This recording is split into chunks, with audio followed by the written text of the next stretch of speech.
لا، فيه قاعد شخص يريد أن يستمر الوضع في البلد بهذا الشكل. أشخاص، مو شخص، أشخاص نعم. منتفعين، مستثمرين في حياة الناس وتجار رقيق.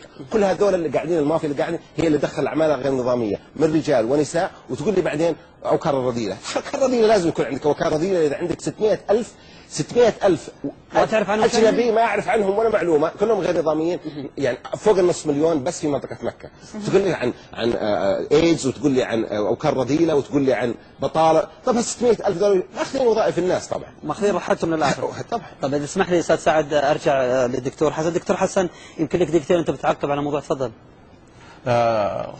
بالنسبة للكلام اللي قاله الأستاذ سعد، فعلا هذا الكلام يعني لأنه الحق هو واحد، ونتفق أنا وياه، وأي شخص يكون حقاني يقول نفس الكلام اللي يقوله الأستاذ سعد، يقوله حسن، يقوله أي واحد يعني يبغى الحقيقة. بالنسبة لعدم الثقة اللي ذكرته، هذا عدم الثقة ترى هو متبادل، حتى احنا ما نثق في المسؤولين الآن.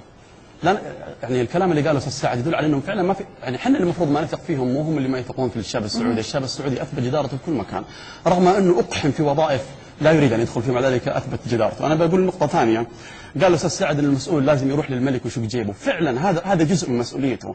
الوزير العمل، احنا عندنا وزارتين مسؤول عن البطالة، وزارة الخدمة المدنية ووزارة العمل، وزارتين أثبتت فشلها. يعني تخيل وزارتين، وزارة المالية وراها وزارة التربية والتعليم، أثبتوا فشلهم تماما في حل هالمشكلة. طيب هؤلاء الوزراء وهؤلاء المسؤولين لما يطلعون ويصير وزير، ترى ما يتبادر على ذهنه إلا إنه حيحضر اجتماعات مجلس الوزراء، وحيركب أحلى سيارة، وحيشم ريحة العود الكمبودي في كل مكان، وحيبقى وزير. لو إنه تحمل مسؤولية إنه أنا أروح للملك أقول يا طويل العمر الملك لا يمكن يقول له لا يا أخي خلي الشعب يقعد في الشارع، لا يمكن. لو هالمسؤولين رفعوا الصوت، الملك قاعد يضخ مليارات في هذه الوزارات.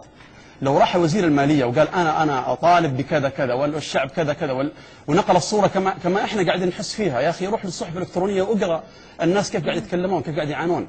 أنا أذكر في جامعة من الجامعات حواليننا فيها 45 وظيفة، أتقدم لها 12,000 مواطن، 12,000 مواطن يا أخوان على 45 وظيفة. تيجي تحط لي في مكتب العمل رجل أعمال، أنا أبيك تحط لي في مكتب العمل رجل عانى من البطالة. ما تحط لي رجل أعمال يمسك وزارة العمل ويجي يتكلم أول قرار يسوي تقول له يا أخي عندنا مشكلة، يقول لك أنا لا أزال صامت. تيجي تكلم مشكلة، والله حل مشكلة شركة صافولة في مصر، أو يجي يحل شركة الاتصالات في مجلس العمال حقهم. يا أخي الشعب نصف الشعب يا أخي ترى عاطل، ونصف الشعب الثاني قاعد يعاني بسبب العطالة هذه.